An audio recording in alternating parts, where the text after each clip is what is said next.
All right. I would like to welcome you all to today's TILE Network meeting. The TILE Network is part of the School of Psychology and is the teaching-focused external seminar series. And I have the pleasure to introduce today's speaker to you, Shabana. And I personally met Shabana 2 years ago.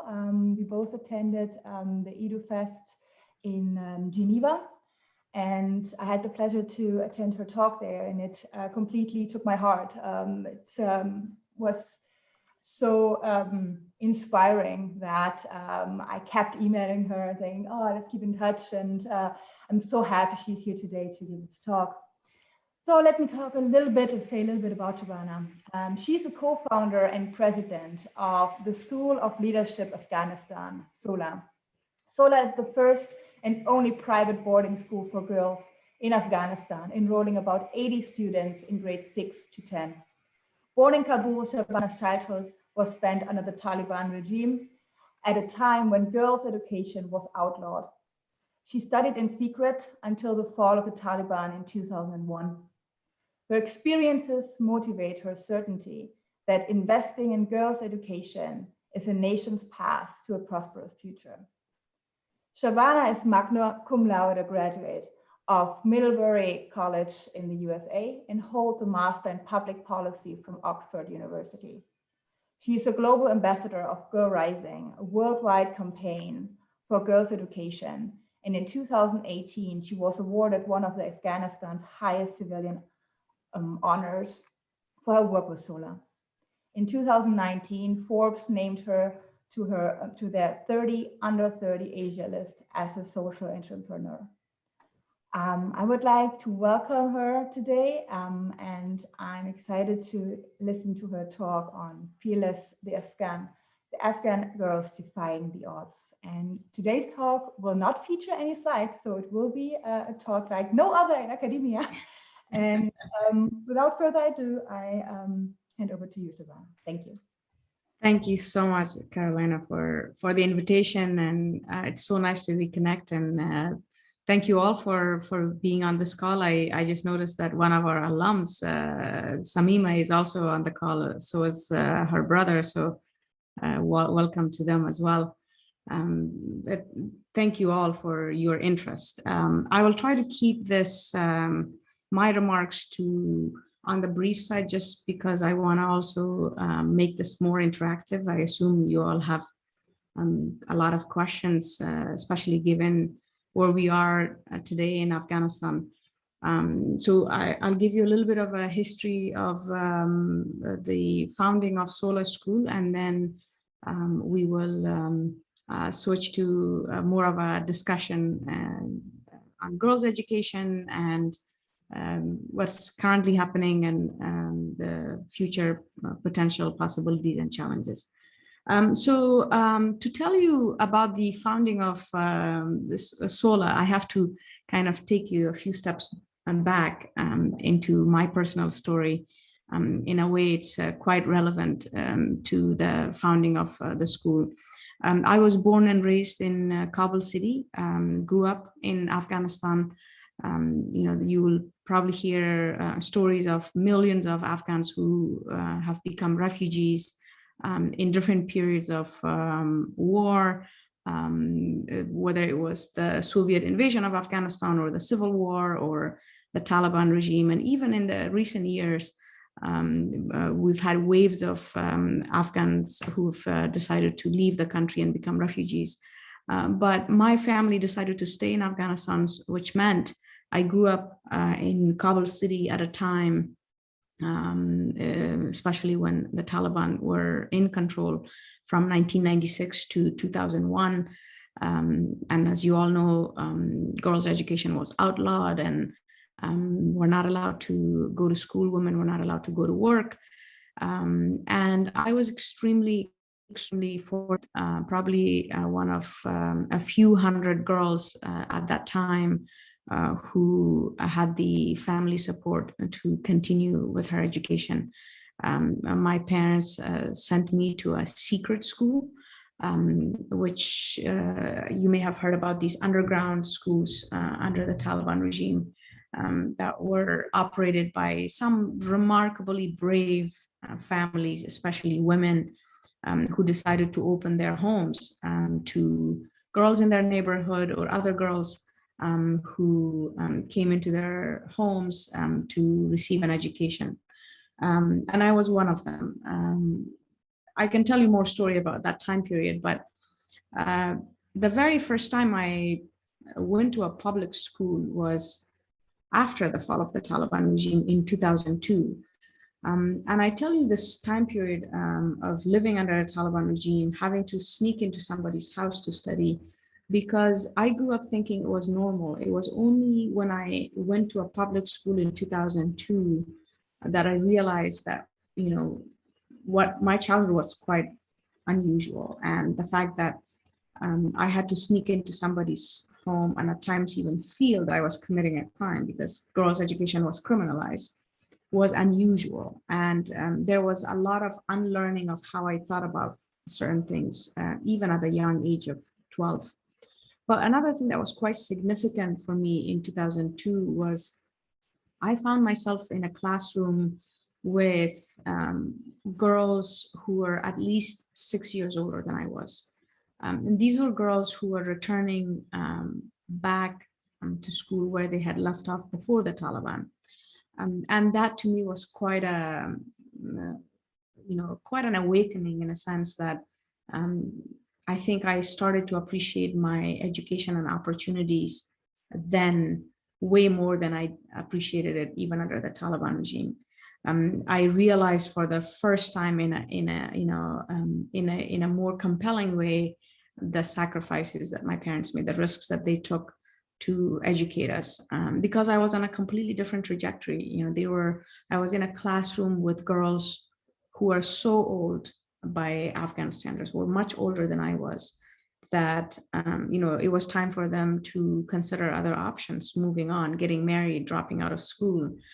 Whereas for me, the only thing I had to worry about was excellence and academic achievement and doing my best. And those were not the kind of worries that I shared with my classmates.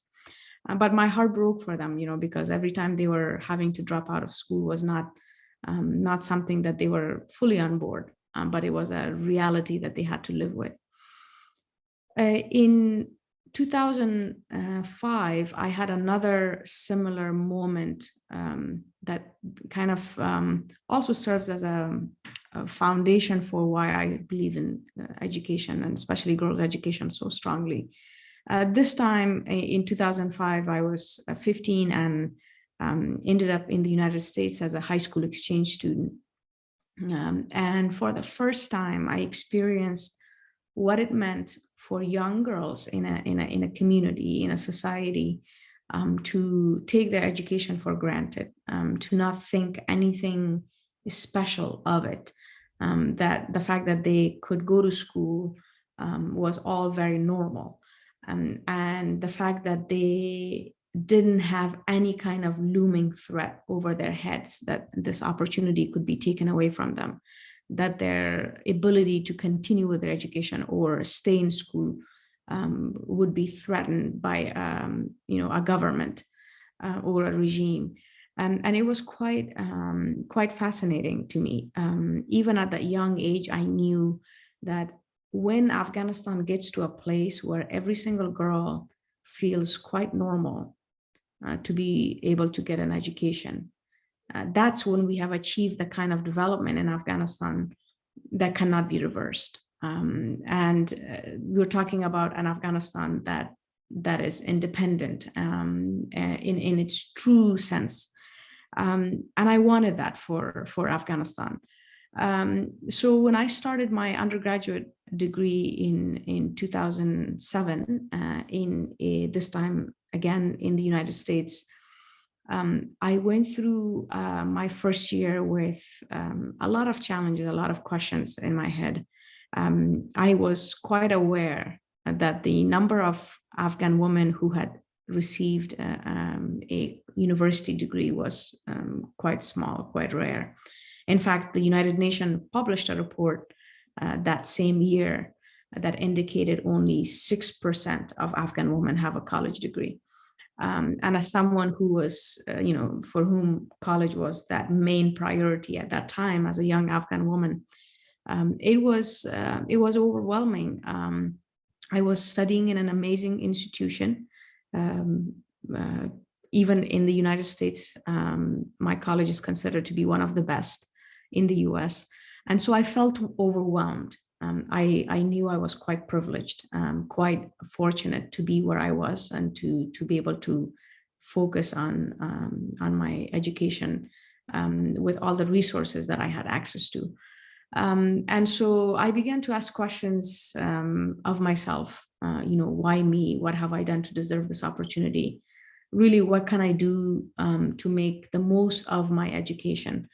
By the end of my freshman year, I co-founded SOLA with a wonderful American who was in Afghanistan at that time. And in the beginning, SOLA was a scholarship program. It was not a full-fledged school. The idea was that we would help young Afghan students, focusing more on girls, but we had some male students, that we would help these young students get ready in our organization in Kabul, and then be able to find access to scholarship opportunities abroad. Primarily, our focus was the US, and then later we branched out to other countries around the world. And the idea was that we would help them receive quality education in institutions outside of Afghanistan, go on through their college and university, and then return to Afghanistan, where often they would be the first highly educated, skilled individuals in whatever profession they decide to pursue. If you remember, and if you been interested in Afghanistan and the news from Afghanistan, back in 2011, the US government announced a timeline for the withdrawal of troops from Afghanistan. And it was significant because it created a lot of fear, especially among young Afghans who are studying outside of Afghanistan, fearing that they may not have a future in Afghanistan. You may have also heard stories about Taliban saying that in the West, you may have all the fancy watches, but in Afghanistan, we've got all the time, we will wait you out. And I was beginning to get worried that the program that we were running, a scholarship program, we were in a way contributing to the brain drain, that we were becoming a vehicle for brain drain. So my co-founder and I had some meaningful discussions on this, and essentially we arrived at turning SOLA into a boarding school. Instead of sending Afghan students outside of Afghanistan to access quality education, why not bring quality education to them, to Afghanistan? And that in all sorts of political uncertainties for a young generation of Afghans who are then going to go on to become future leaders of Afghanistan, give them that sense that they can access great education within their own home country. And that's the beginning of positive upward change. It took us a few years to really accomplish that. We transitioned our students out of the program into various scholarship opportunities that they were then able to access. But finally, in 2016, we opened our school as a full-fledged boarding school for the very first time. In a sense that we transition out of being a scholarship program to becoming a boarding school for girls from Afghanistan. And in the process of setting up this boarding school, we realized that we were setting up actually the first boarding school for girls in the country. In the beginning, we were focused, even prior to 2016, we were focused on high school students, bringing students from provinces. The idea was that SOLA would be a 4-year high school, 9th through 12th grade. And then we quickly realized that girls coming to us from provinces, ninth grade was already too late. That because the quality of education in provinces were so outdated, and that the students didn't have access to resources, proper schools, teachers, and you name it, that by the time they reached ninth grade, they already had so many significant gaps in their academics, and that 4 years with them in Kabul wouldn't be enough. So we decided that we would start the experience at SOLA in sixth grade. So essentially giving our students time to be with us for most of middle school and high school. So 7 years of an experience with us.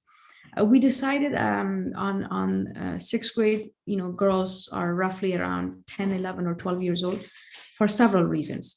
One, at this age, girls are still seen as girls and not women, so it was easier to convince their families to allow them to attend a boarding school.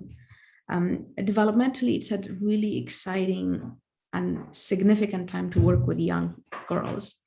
But practically, it allowed us time to address academic gaps for girls, whether it was in math or sciences or even in literacy or numeracy, before they reach high school, so that they can then continue or pursue a world-class education at SOLA that we're working towards now. In 2016, we admitted our very first cohort into sixth grade. Those girls are now in 11th grade, and next year they will graduate high school, becoming our very first cohort to graduate high school from SOLA. Since then, we have admitted a sixth grade class every year, and our student body has, as a result, increased to a little over 100 girls, representing 28 of the 34 provinces. The boarding school model is already so significant in addressing the challenges that girls in Afghanistan face, but there are some specific issues that it addresses that is quite hopeful for a place like Afghanistan. And I think one of the most brilliant things that it accomplishes, the boarding school model, is that it allows us to be able to bring girls from different parts of Afghanistan, from different ethnic groups, from different linguistic groups, from different religious sects within Islam, whether they're Sunni or Shia or Ismailia. And it also allows us to bring students from different socioeconomic backgrounds. And I think that is quite significant. So if I can generalize for a few brief moments about the challenges that girls face in Afghanistan in general, they, especially in provinces, oftentimes family permission to attend school is an issue. If they have the family permission, walking to and from school can be unsafe. They face verbal harassments at the very least. And in some severe cases, you've had girls acid thrown on their faces for wanting to go to school. The school itself can have many, many problems. 60% of schools in Afghanistan don't have water and sanitation facilities or a boundary wall, which is essential for the safety of the school. And the other issue is that oftentimes in schools, they don't have teachers. So students don't have access to teachers, or they don't have the books, the curriculum, basically. And if they do have access to teachers, often the teachers themselves are not properly trained. And I'm talking quite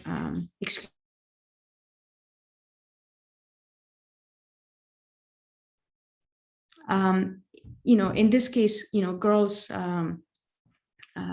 don't have access to qualified teachers. The teachers themselves haven't received proper training.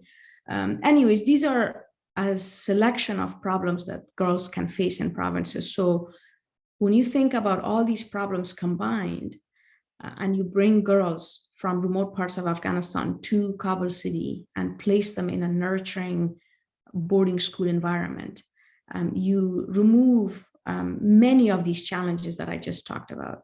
You may not be able to address all of them, but you address a significant portion of these challenges. First of all, you free so many hours for the girls to be able to focus on themselves, as opposed to taking care of younger siblings, doing cooking and cleaning, etc. They have access to qualified teachers and a hybrid of in-person and even online education. In the case of Afghanistan, online education bringing in even more quality through their experience. But I think the most significant part, which I mentioned earlier, is this idea that for the first time, girls can interact with girls from other parts of Afghanistan. And that is, in a way, expanding their own network within their home country. They come from a specific province, and very soon they find themselves in the same dorm room with girls from other parts of the country with whom they share this 7-year experience. And as they graduate, they belong to a network. And obviously, this is a kind of network that will strengthen over time as more and more girls graduate from SOLA. But I can tell you more about the model itself, but what I want to briefly tell you about is our students and their families. And I think this is the part where you may hear stories that you often don't hear about. The girls that attend SOLA, no question, are some of the bravest girls in Afghanistan. They're some of the most dedicated to their future, to the future of Afghanistan, to their families. And their families are some of the most amazing families you'll know. And in a way, they are so representative of this feeling of investment in girls' education, in their daughters' future, especially provided the right kind of environment, the right kind of opportunities available to them. These are girls who I used to call the future leaders of Afghanistan. I no longer use the word future when I talk about them. They are leaders already in their communities. I can tell you stories about these girls that will stay with you for forever. We have girls who, when they complete the academic year and go home for the long breaks or even the short breaks, because of the need in their home provinces, they automatically switch to this tutoring role where they educate other girls in their communities or even women in their circles, and quickly become role models in those communities. I see it over and over when students come to us and their families come to us initially, being really frightened that their other family members have found out that their daughter is attending this boarding school, or that they are worried that neighbors may not say nice things about their decision, and sometimes their neighbors do give them a hard time. But the same families come back a year later or 2 years later and ask us for several copies of the SOLA application, because that same neighbor or that same relative now wants to send their daughter to SOLA. And this shift happens because as these girls go back home for short breaks or longer breaks, they inspire other girls. They inspire the families. Their increased confidence in themselves, their ability to help out, especially academically with other kids, inspires the community, and that's already in a way the kind of change that is taking place, and these girls play a significant role in that. To tell you a little bit about our future plans, and then I would like to open this to questions. I'm sure you have questions, especially about things I may have said or things I haven't even talked about. We have currently close to 100 students. In the next few years, we are going to more than double the number of our students. We're in the process of building a permanent campus in Kabul City, that will become a permanent home for the school, for our students, for our faculty, which will also accommodate our growth to over 200 students. And our goal is to have all 34 provinces represented by our students. Not only that, but make sure that we continue to bring students from districts across Afghanistan where there are currently no female teacher in those districts. And I know that that's where we can probably have a huge impact. SOLA is just, one example. The model brilliantly addresses the problems of, girls' education in Afghanistan, and it works. But I also feel very strongly that if this works in Afghanistan, in a place like Afghanistan, it can also work in a lot of other conflict or post-conflict societies, especially when it comes to addressing girls' education. Simply because when girls come to a boarding school, they themselves become the center and the focus. And that's just such a fast transformation for any young girl. I will end my remarks here now just to say thank you for listening, and maybe let's switch to a Q&A. I'm sure you have a lot of questions. I'm curious what kind of questions you have. Please feel free to ask any questions that you have. Don't hold back. Thank you. Thank you so much. I'm happy that my camera was off. Tears. Yeah, so I think I'm going to start with one question, just a more practical question about admissions. So what is the admission procedure at your school, and do you have any stories surrounding that process? Absolutely. It has over the years, obviously, it has strengthened and it continues to strengthen. But in the very early days, it was word of mouth. What we do, or what we have been doing, especially since we became a full-fledged boarding school, is that we've been traveling to different provinces in different parts of the country, on most like an outreach trip, raising awareness about the school and the admission process and encouraging families. Often we've gone through the government channels trying to access girls' schools, but where we have been quite successful is working through families of our students. So when families volunteer to do the outreach for us locally, we've been successful. Actually, our alum who's on this call, her family, especially her father, has been a significant supporter. Every year we go to the home province. He's already set up meetings with elders, with school teachers, with school principals, and that has been very, very helpful. We continue to do that in all the other provinces.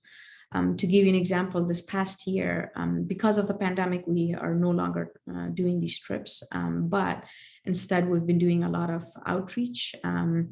This past year, we've had focal points in 31 of the 34 provinces that we work with directly. And they have been disseminating the information about SOLA to families and interested applicants, and encouraging and facilitating basically the process. We have quite a comprehensive application that has a student questionnaire, parent questionnaire, writing sample, 2 recommendation letters, and academic record for the past 3 years, and a lot of short essay questions that students have to respond to. And it is quite comprehensive, but we in the past year we've received close to 300 applications, and 264 of which were completed applications that the application committee or the admission committee reviewed. And then once we review the applications, we shortlist students for an interview. After the interview, we admit a class or a cohort. And in this past year, we received close to 300 applications for 16 available spots in our 6th grade class, which is, as you can imagine, very, very heartbreaking. But then because the demand is so strong, we ended up admitting 25. Out of that, 6 of the girls that we admitted had never, ever been to school. And these girls, we decided to admit into a pre-6th grade class, almost like an Access Academy. This is a program that we set up this year for the first time, essentially allowing ourselves 2 years to get these girls from 1st through 5th grade. So 5 years packed into 2 years of an accelerated program in the hopes that they would be ready to join us as 6th graders. And they come from different parts of Afghanistan, never been to school, but their families really committed to giving them an opportunity.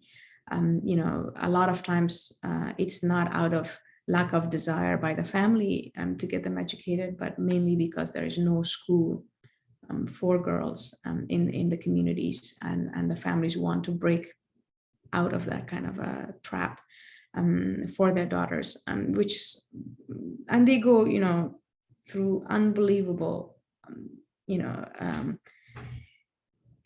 I mean, their bravery to make all of this possible for their daughters is just quite inspiring.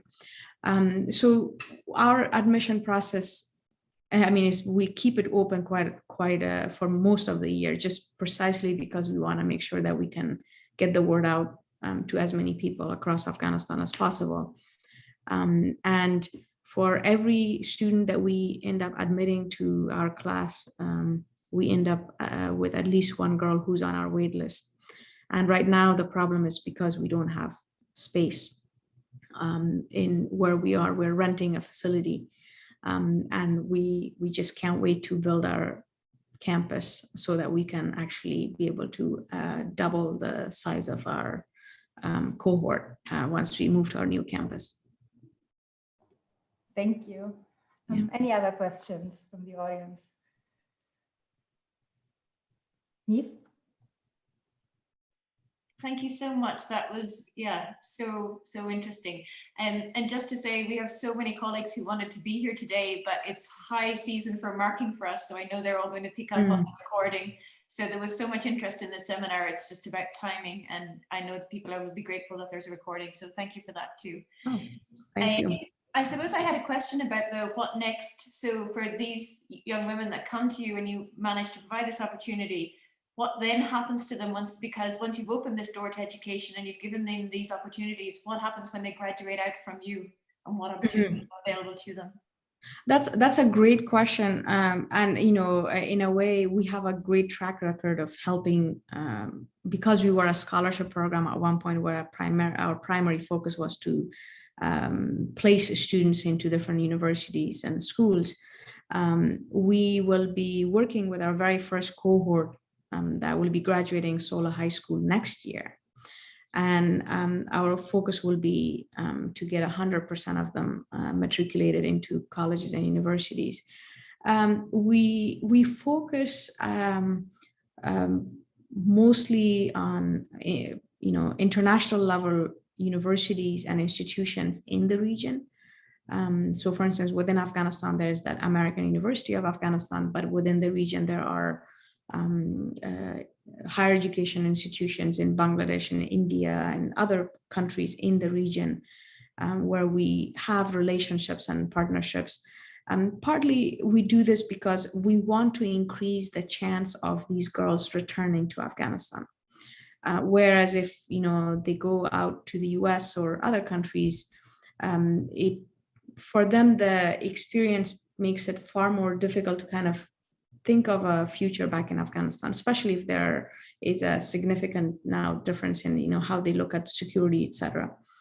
Obviously, we will in no way be discouraging our students to apply to universities anywhere in the world, but it would be a matter of what kind of opportunities they find, because the students most often they will need significant financial aid or scholarship to be able to study in Western institutions that are quite cost prohibitive, and so if they are able to access those opportunities, we will support them. But most often we would like to focus on our efforts in the region, and as a way of also keeping them connected, and hopefully interested in being part of the solution in Afghanistan. Ultimately, you know, the future of Afghanistan rests on educated Afghans, but I don't think I'm just biased in saying this. I know there's a lot of evidence and that backs me up to say that it rests on educated women.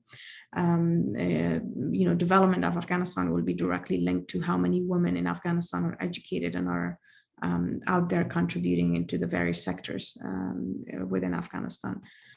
So I hope that answered your question, but yeah, we're excited about working with our very first cohort and through this college counseling process.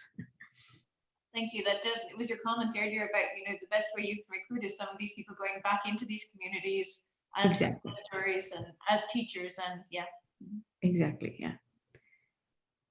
You know, maybe initially because the demand is there, they automatically, even if it becomes a side thing, they tutor, they teach, they help others. But, you know, within our students, you know, what they want to do, there's such a range. I mean, I have young women who are interested in becoming politicians, or girls who want to become astronauts, or you know, a lot of girls who want to become first female presidents of Afghanistan.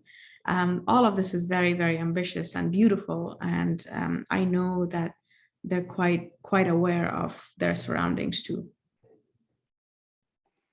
Thank you. Any other questions from the audience? Emily. Thank you so much. I can't say thank you as much as I want to, because I will start crying. So just thanks. I was wondering, because it's such a long period of time, you've got them with us at 7 years, you said,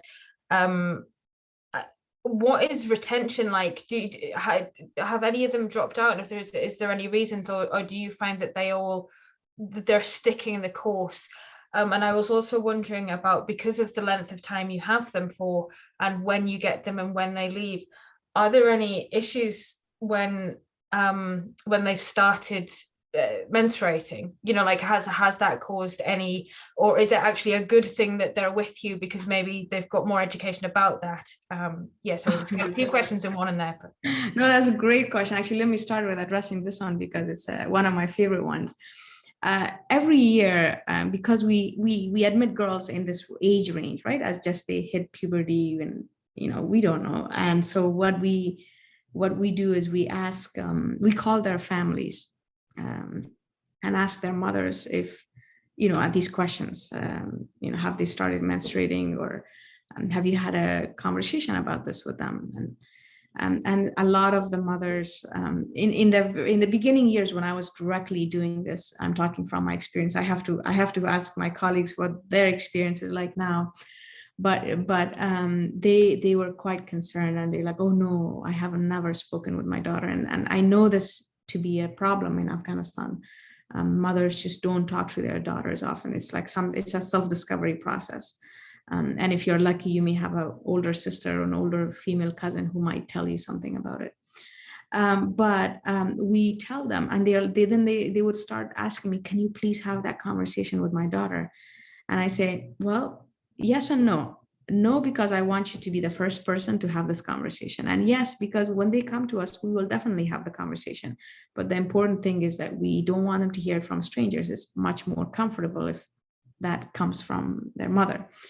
And we make it very an important part of I mean, this is, you know, we explain the biology of it, and take any shame and blame and taboo out of it, and have just, you know, look, this is an all-girls school. All of your teachers are women, all of your dorm parents and dorm coordinators, everyone, it's all women environment. You're in a safe environment. And it's important to focus on health and hygiene and nutrition. We actually focus quite a lot on that. A lot of times, all of the conversation about what the weekly meal plan is on campus is all you know, driven by nutritious food and variety, and including snack time. something we didn't do in the very beginning, but introduced mid-morning and mid-afternoon snack time, and focusing on healthy snacks. Afghanistan is the land of dried fruits, which is, culturally also that's how you snack. You have guests show up, you make them green tea and put a bunch of dried fruits in front of them. And so it's we encourage our students to kind of take that on and understand. Even the conversation, we get a lot of requests for chips and packed snacks that are just candy, and we've banned all of that, partly because the logistics of it, security around it is not good, but mainly because we want to focus on healthy food and healthy diet, and really driving it around that. So yes, we do have these conversations with the girls, and now that we have quite a few grades of girls, so much of this is really on girls themselves. The campus is essentially run by the girls. When a sixth grader comes in, the very first person they meet is their big sister, and the big sister is purposefully from a very different part of Afghanistan. So we don't create cliques. In their rooms, there's people from different parts of the country as well. But the big sister, which is a badge of honor for the girls who are chosen to be big sisters, is primarily to have someone that this girl has a resource. Any issues, they can go to them. And then there's dorm leader, and then room leader. So there's, even within the room, there's one girl who is there to be helpful to all the girls, and then dorm prefect. And if any of these layers of support fails them in a way, or doesn't address their questions, then they go to the dorm parents. And so essentially a lot of the problems or issues that the girls have can be taken care of by themselves. So that is addressing your second question. And I think I kind of skipped over your first one, which, can you remind me? I forgot your question already. No, it was just, have you had any problems with like retention, with people leaving? Yes, sure. Yes, a great question. So in the first few years, so when girls come to us as sixth graders, almost 100% of them return the next year and the year after. We've only seen some of the girls leave in the high school years, and especially this year, a couple of girls have left SOLA because their families have left the country. They've decided to go to a neighboring country to essentially seek a refugee status in the hopes of then going to the US or Canada or elsewhere. And as you can imagine, these are difficult times and families have different priorities. And our students and their families are no exception to the fears and concerns that is felt right now. But or the other rare occasion our students will no longer return is if we suspend them for disciplinary reasons. But again, those are quite rare. No, I mean, especially in the first few years, 100% of our girls return. So for instance, this past year during COVID, SOLA was one of a handful, and I say a handful because I know of a couple of other private schools, day schools, that teach students in Kabul city, and they could switch to online learning. But I would say we were one of the handful institutions that provided continuity of education for students at a time when, for the majority of the academic year, schools across Afghanistan were shut. They were shut down because of COVID. What we did was we were able to get permission from the Ministry of Education to bring all of our students back to campus, but in groups, so they could quarantine and then move to the campus. And we kept our teachers online, and they taught all the classes online and virtually, but the difference was that all of our students were in a protected, kind of like created a protective bubble, COVID bubble, if you will. They were all on campus. They had access to Wi-Fi and internet, which is challenging if they remained in their home provinces, because there is a different level of access to internet in different provinces. But that allowed our students to, being on campus took care of that problem for them. And the other thing was, because we're a boarding school, we were able to keep them, because we lost several months in the beginning of the academic year, we kept them through all of their winter break on campus. Basically, between we finished the academic year 15 days before the new academic year started, and gave our students just a short 15 days, and they were already very happy with that, and also happy to return to campus, but happy to go home for the Eid holiday where they are right now. Yeah, we have a very healthy, kind of like range in our students returning to SOLA each year. Thank you. Any other questions from the audience? I think I have maybe a couple of minutes left. One question I have was about the curriculum. So I was wondering, how do you decide what the content is of the curriculum? Do you use other institutions, maybe abroad, as some kind of guidance for them to get to a specific level at the end? Yeah, great question. So we, as a registered school in Afghanistan, we're required to follow certain curriculum that we need to teach. So we teach a combination of the Afghan curriculum required by the Ministry of Education and some of our own. So for instance, the Ministry of Education requires a certain number of classes of Islamic studies to be taught, the languages, Dari, Pashto, certain hours of those to be taught consistently each year. And we do those quite robustly. We have a lot of girls who come to us, for instance, from different provinces who don't know how to read Quran or don't know how to pray. And the girls within the community, we have a mosque where the girls are able to pray 5 times a day and teach each other. And so that's quite robust. And our Islamic studies teacher, another woman, a couple of women actually, quite brilliant and very, very knowledgeable women.